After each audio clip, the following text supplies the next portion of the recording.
അല്ലാ ഇതാരാ? പോയിക്കോ. അല്ലാ അയ്യാ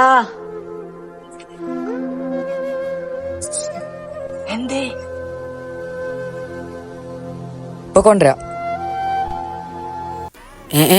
ഞെട്ടിക്കൽ ബിരിയാണിയോ? ഇതിപ്പോ പത്രത്തിലും വന്നു. പച്ചേ ഇജ്ജു ഇപ്പൊ ഞെട്ടിക്കലായോ? എന്താടാ ഒരു 20 ഉറുപ്പിക തരി. 20 ഉറുപ്പിക എന്തേരില്ല എനിക്ക്. ചിലക്കാ പോയിക്ക ചാടുന്നു. പൊന്നാരപ്പച്ച അവിടെ ഒരു പിച്ചക്കാരന് വന്നിക്കണേ, ഓനക്ക് കൊടുക്കാനാണ്. ഹാവു, എന്റെ കുട്ടി നന്നായില്ലേ?